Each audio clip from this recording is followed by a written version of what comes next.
Hey everyone, we are here with a big week of Litvak Leadership Live, and I'm here with my new friend. I can't say good friend because frankly, this is the first time he and I have ever spoken with one another. Welcome, Mike Bausch, to Litvak Leadership Live. How are you today? Very good. Yourself, sir. I cannot complain, and please don't call me sir. Call me Sean. Okay, Sean. But I know it's just a nice thing because I do it also. So Mike is a friend and an acquaintance of a friend of mine, Eric Bam. And Mike seems to be the restaurateur extraordinaire, and he's written a book. So we have all kinds of things to talk about.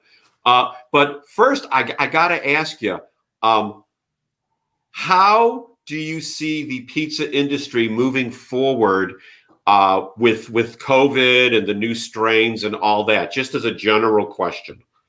Oh, there's so many ways to break down how things will play out. And right now, it's very different state to state into how much freedom you have. I think there's the reality of the virus and then the perception of the virus. I And like that. perception, regardless of whatever you believe the reality to be, the perception is going to determine the propensity to go out and eat again, or for it to be socially acceptable to have a group go out and eat, which then Right. leads to events. And pizza is a very communal food. Now, as far as the restaurant industry goes, we are down, but pizza at least has the to-go availability of it. My fine dining restaurant did not have that availability, but we bounced back. I have an item that's at a food hall. Well, a food hall, when it's shut down, it's like trying to say, "Hey, I'm going to go to the mall, but I'm not allowed inside the mall." It's just Right. it's a very awkward scenario. So, what I anticipate will occur is COVID will be somewhat done in the social consciousness, but there'll be people like, but you kind of could set it, you kind of might. People will still wear masks, and I could imagine, that just the same way there was a smoking section in the 80s, there'll Yeah. be a social distancing section of a restaurant. The same way that there's the full restaurant industry completely turned on a dime for those with celiac awareness or seeking a gluten-free diet. There Okay. will be because 5 to 10% of the population that no matter if every virus is eradicated, that's just going to be germophobic, is now Right. hypersensitive and is Oh going yeah. to want to have, I want to have a no contact delivery, and those things are not going anywhere. And just to undercut everything you said, Eric Bam thinks you're very handsome. Does it undercut me though? It really enhances it. It takes what I said and then adds to it. So thank you, Eric Bam, for that. So, and I'd never thought of that there would be, but they won't call it hypersensitive or the germaphobe section. So what do you think, and I mean, because there was celiac and non-celiac, or, so what will it be? Will it be mask and no mask? I mean, there's got to be a better. Well, just like in Asian countries, people are going to wear masks. People are just going to wear masks.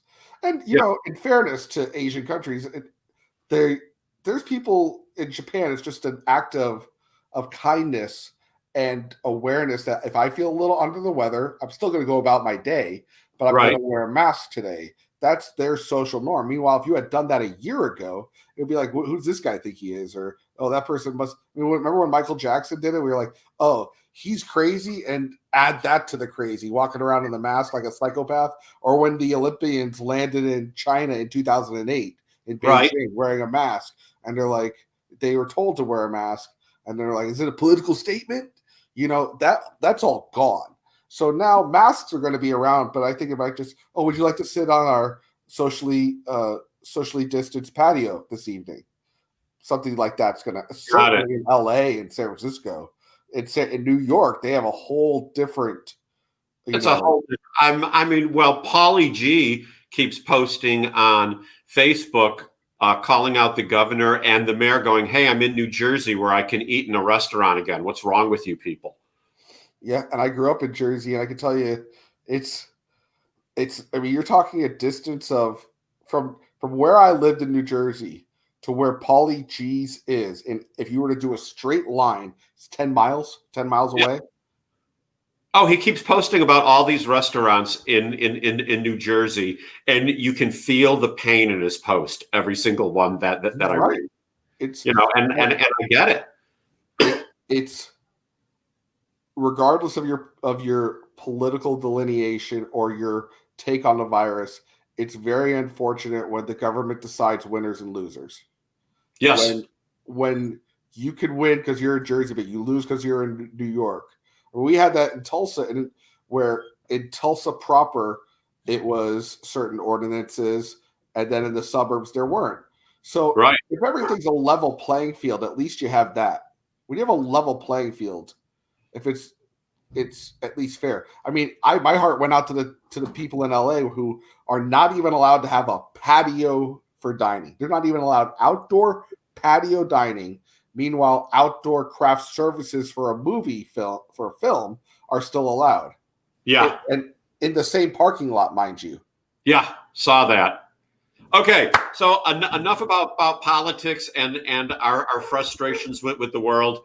I have a feeling you and I are cut from a similar cloth. So tell me, how do you define leadership? A leader is someone who has a vision. Many times, leadership and management will be confused with each other. All great leaders are great managers. Not all managers, or even great managers, are leaders. A manager can enact what needs to be done to babysit the moment. A leader has a vision of what that moment needs to maximize its effectiveness. That's great. I like that. And I keep hearing people talk about managers versus leaders, and to me, it seems like a lot of managers are assigned to people, whereas leaders grow into a position. What do you think of that? Well, certainly, we have that struggle with our restaurant in that I have never had success hiring from the outside a general manager.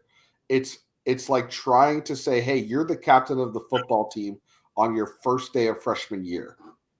There has to be a buildup of school spirit and awareness of the cultural norms and to adopt them and be a part of them that is not typical for most restaurants. And if you take someone from Chili's and move them to Logan's or Applebee's and move them to Cheesecake Factory, it's pretty much okay. Here's the manual, do the thing. That's Right. not the case for us. So you haven't been successful bringing in people from other pizzerias to work with you. Well, yes, I have, just not immediately to the top. Got it. Okay. If I take someone like you have a skill, do it our way and see what you like, and usually it doesn't. If they've worked a pizza place or not, has no bearing on their success with us because I throw out whatever they've learned and start from scratch anyway. And then it's okay. Do you have a passion for your day? I can get a lot further with that than I can with that they've tossed dough the wrong way someplace for 8 years. So tell me, Eric just brought up a great question. So I'm going to throw up the website. How has COVID affected your food truck? And yeah, Metropolis Regional Street Food. That's the food truck, right? No, that is one of the items in my food hall that is currently down. Our food truck is at andotrucktulsa.com. Oh, okay. And that's, I mean, So how has it affected it? pros and cons. And it's interesting in the first week of COVID, I think it was the best story of the food truck in that the, did it have Tulsa on there? AndoTruckTulsa.com. Maybe a Google search. I don't know. For what it's worth, the first week was gnarly. And we were like, okay, well, everyone can't go out to eat anymore, and they're not allowing food in the businesses. So we'll kill it with the food truck. Well, every business said, there we are. Mm-hmm. You're not allowed to be on site today. We're not taking the food truck anymore.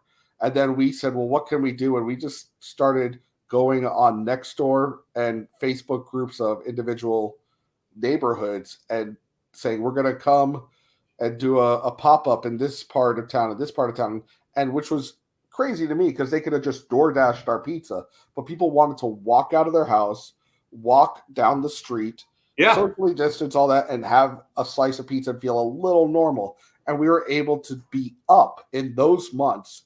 But then when it came to summertime, which we normally have massive concerts and festivals and Oktoberfest and all the things that we would normally use that truck for, gone this year. So it's been a push and pull.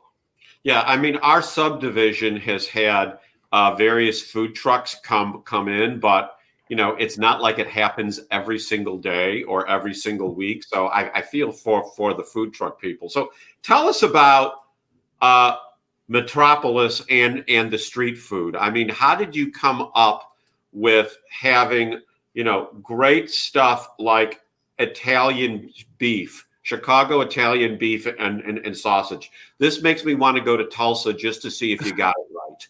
Well, there's that Chicago dynamic where everyone wants to put you to a test, and it's little, and same thing because we put a Philly. Like my brother and I have lived everywhere in America at some point.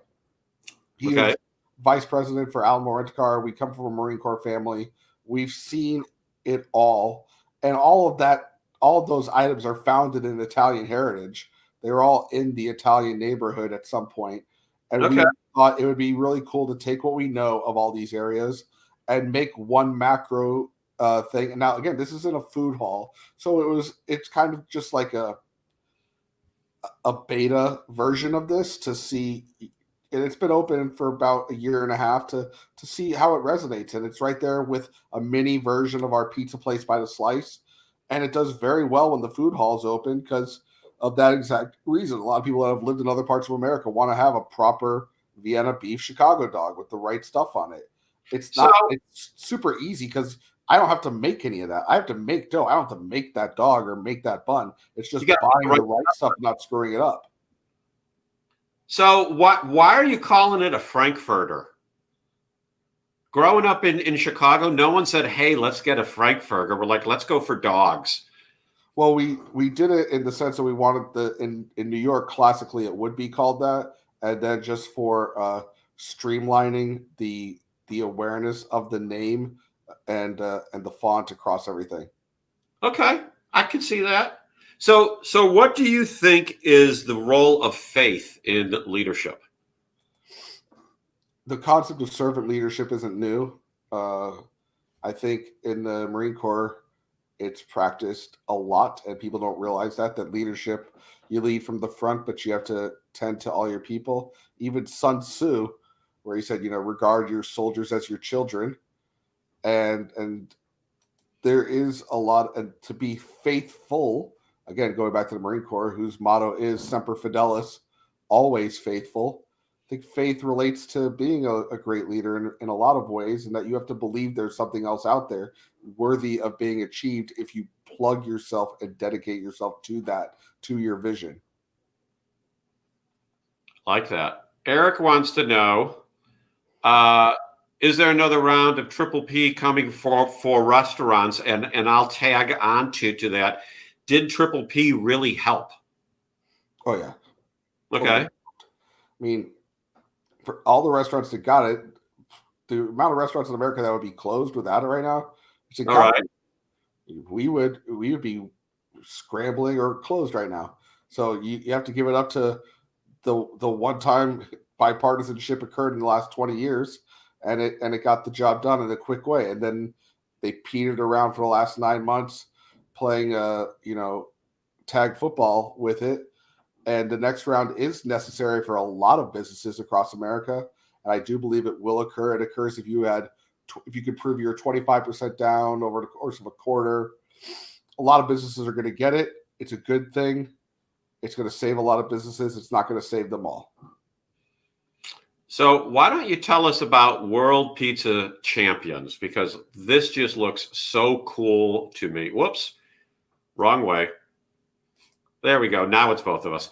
So tell us about World Pizza Champions, because I think most of the public does not know this exists. So the World Pizza Champions, there's the team that started it right there. Started by Tony Gimignani in the early 2000s. He was a high-level pizza maker who was doing, whether it was acrobatic food competitions or baking competitions, wanted to organize a team to have like-mindedness and just to be on the same page and to cross promote. As it grew, it became what it is there. That photo of all of us from 2 years ago, about 40 pizza makers that are what I would call a lifer, fully dedicated to what this industry is, and progressing it, whether it's through what I do, books or speaking, as well as international competitions, and really furthering our industry. You won't find that with the burger industry, where there's a group of people that are really, tight. I could go anywhere in America practically, and I stay at hotels, but I could stay at someone's house like, hey, I'm Mike, I own a pizzeria. And they'd be like, okay, yeah, come stay here this weekend. Pizzeria owners are tight knit, and the world pizza champions, which I'm very proud of the work we've done in the last year. We've done a lot of charities. We've done a lot of awareness. We've helped out a lot of people. We've done a lot of donations. And we've also just made pizza as a whole better by taking our knowledge, combining it, and getting better as a group. So how do you, the one picture, and I don't know if I can, I can. So how does someone, there's a lot of pictures here. Let me get to it, because this was the one that just kind of blew my mind. How do you do that? Well, you take a dough and you spread it very thin on the edge, and then you start to work on the edges, and then you throw it in the air and get centrifugal force, and then spread it wider and wider with soft hands so as to not rip it. And in that contest, which is the largest dough contest, which it's not held as in high regard of the baking contest, but it's just like a fun extra thing that kind of came from Italian culture, was what else can we do with this? And some guys like, hey, I can make my dough bigger than yours. I bet you I could do it bigger than you. And then it became a contest in Vegas, and we get it to like 4 feet wide from a dough that's supposed to be this big, and then we get it to 4 feet wide. You're not allowed to have a hole bigger than a dime, and it's just fun. It's just cool stuff. That's not what defines the group, but it's an add-on to the culture of pizza. Say that again. It's not like that one contest. It's not like, hey, it's just biggest dough contest. It's one aspect of this thing. It's the culture of pizza making and the fun of it. I think the biggest thing now is really, whether it's trading industry insider secrets or baking tips or just how to help out more. We're going to do a group thing called Pizza Across America, where we're all going to donate a minimum of 10 pizzas from all of our stores, and encouraging other pizzerias across all 50 states to donate in mid-February, and have it be, showing what the pizza industry could do when it's collectively organized. That is incredible. Tell us about your book. What got you started? Because looking at it, and I need to find it here. Here we go.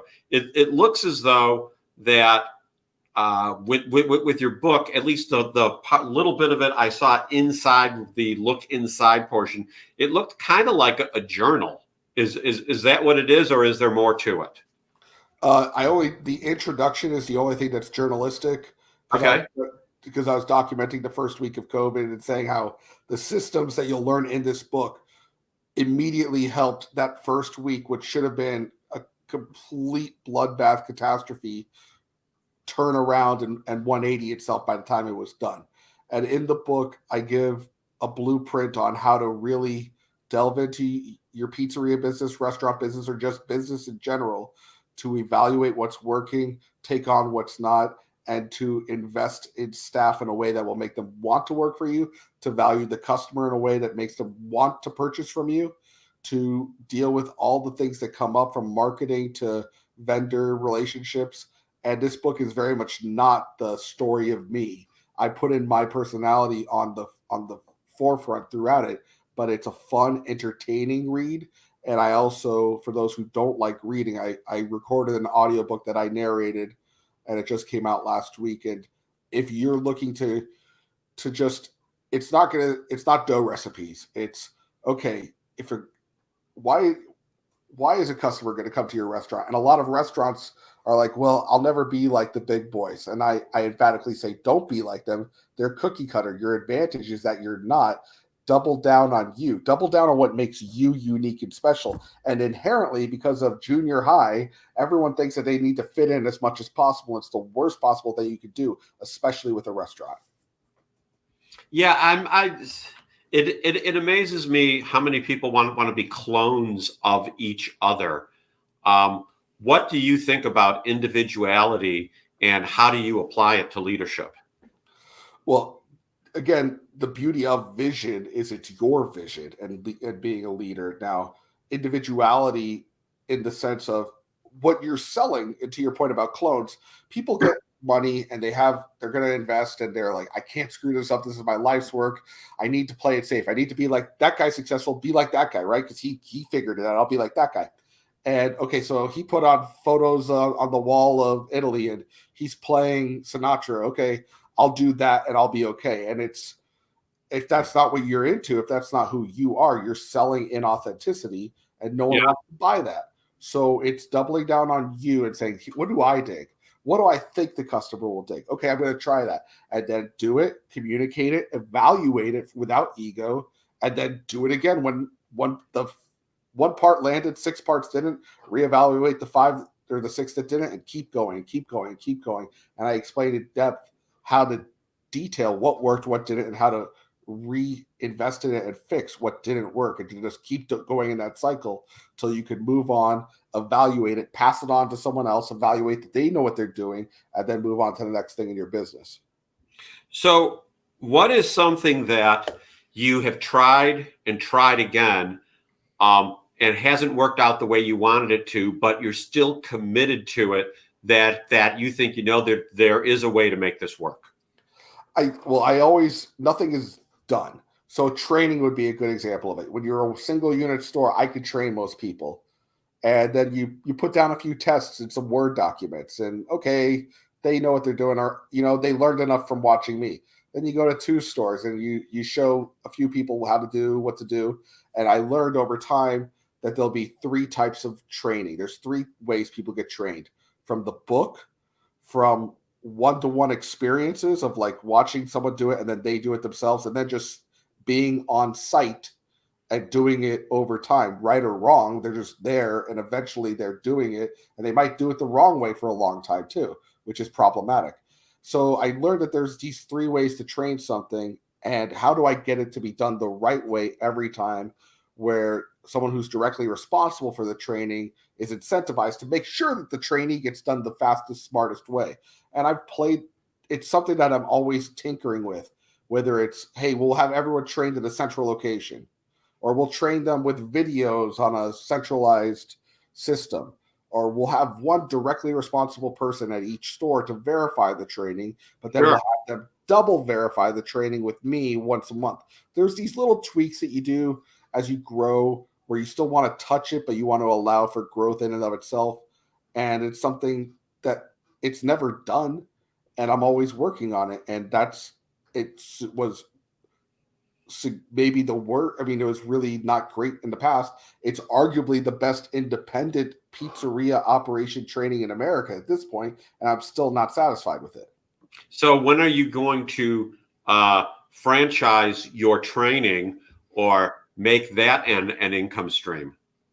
It's a murky, that I think for people that are not in the restaurant industry, it seems like that's the most natural progression. I understand that, but it's a very precarious notion to franchise. I think people underestimate how precarious it is, because to sell your system assumes it's perfect, that you're immediately going to make money on this and that you don't have to think. My system is still predicated upon leaders with vision. I built it predicated upon leaders and GMs that have vision. A franchise has to be like, you can't screw this up even if you want to. And I've never liked systems based on that, and so I've never valued them. And it would be dangerous to take an Andolini's and do that.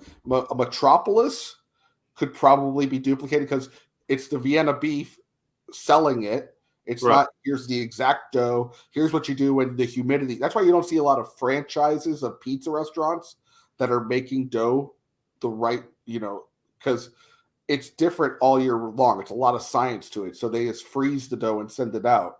And that's what most chains are. So you don't see that with pizza too often. Dough is a gnarly thing to deal with compared to burgers. Meat's meat. Buns are buns, but dough is not the same.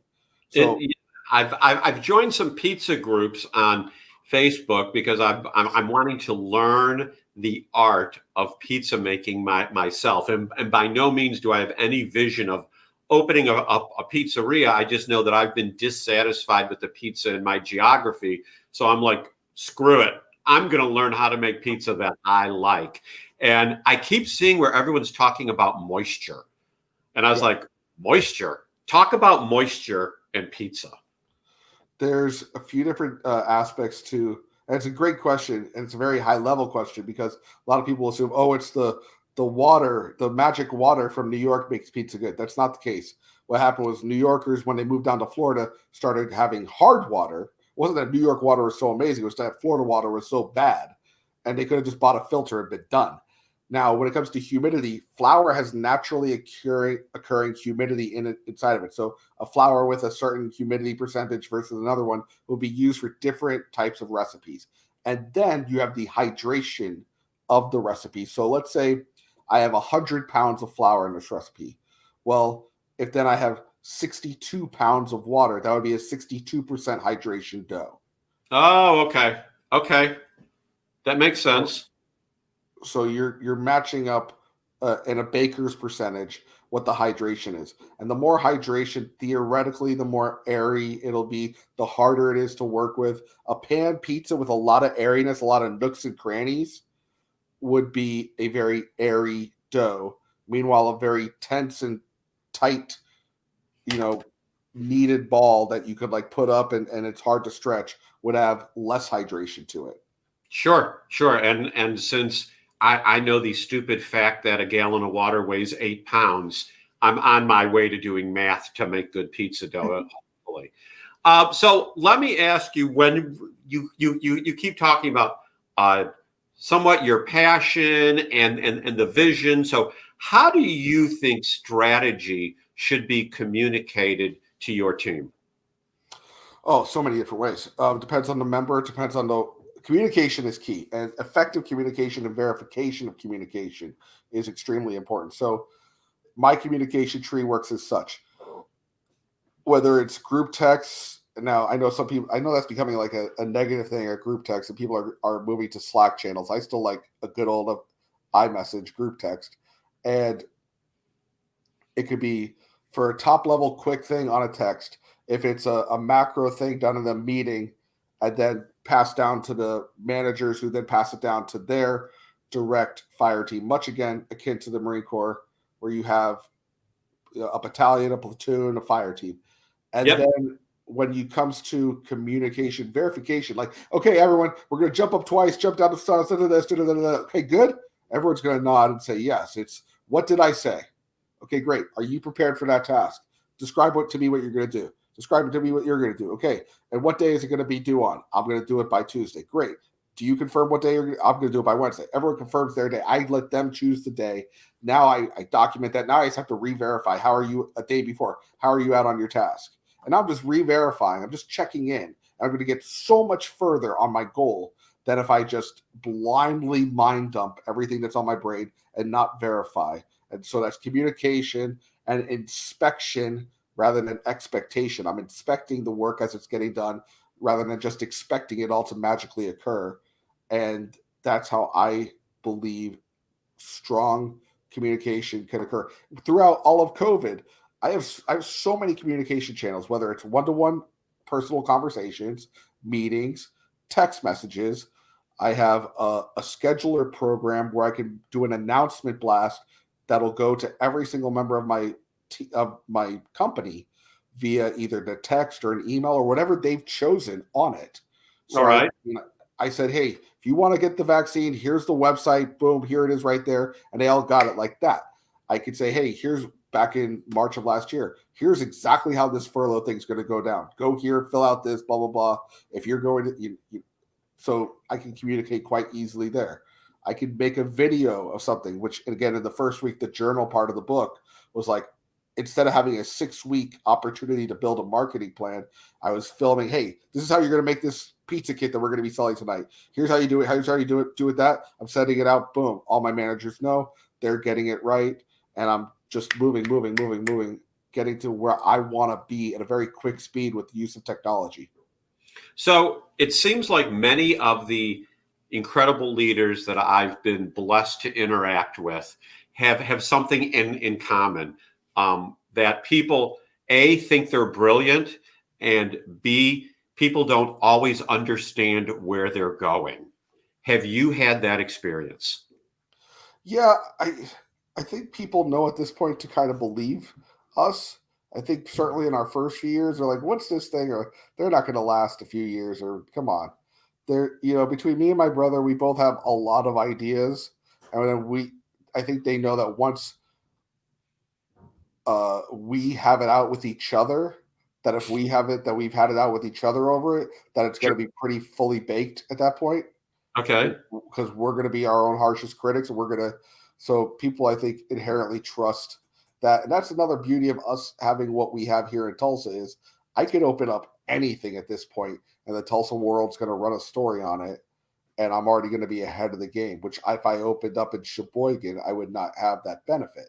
No. Because I'm local to this, and it's like if Apple tomorrow said they were coming out with I was about to say Apple Pencil, but they did have the Apple Pencil, and people bought it. It's like, hey, it's Apple. Okay, let's go. If you're a fan of it.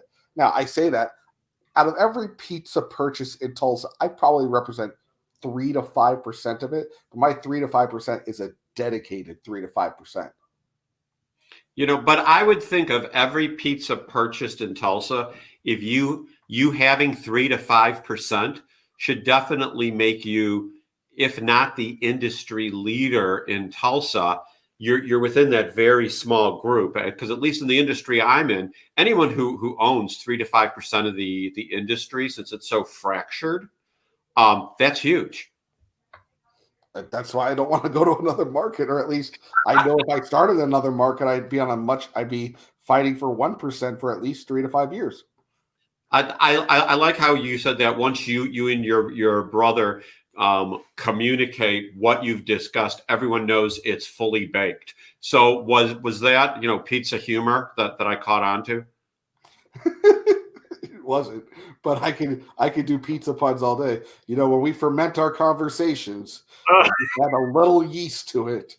It's the sauce, the secrets in the sauce, and it might be cheesy what we develop, but hey, whatever rises to the top is what you're going to want to sick your teeth into. So if you want to go down the pun trail, I could give you that. So maybe I need to do a sizzle reel afterwards with you to get people to come see this afterwards. So our 30-minute show has gone 33 minutes, shockingly quick. We're at the point in the show where I ask you a very simple question, and I'm sure you'll have an incredible answer. How, or let me say it another way, what do you think people should do to grow as leaders?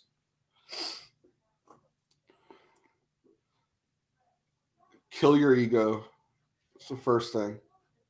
Your ego's never given you anything. It's never provided you anything.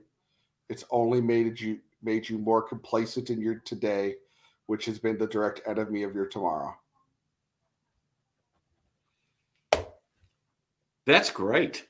And you're not even going any further. I know other people that would give me 5 more sentences, but kill your ego sums it all up. So everyone, this has been, we have one comment. Here we go. Tulsa famous. You, Eric, and who knows who else. I'm even going to leave that up there for the end of the show. So, Mike, thank you so much for being my guest on the show today. I know I enjoyed our conversation. I hope you did too, and you don't even have to say yes if you don't want to. It was good. Be raw, be honest. But everyone, that's Litvak Leadership for today. Go online to Amazon and buy Mike's book. I know I'm going to buy one because it seems like it's got a lot of great information. And when you're in Tulsa, check out his restaurants. We'll be back tomorrow with another interview. Everyone,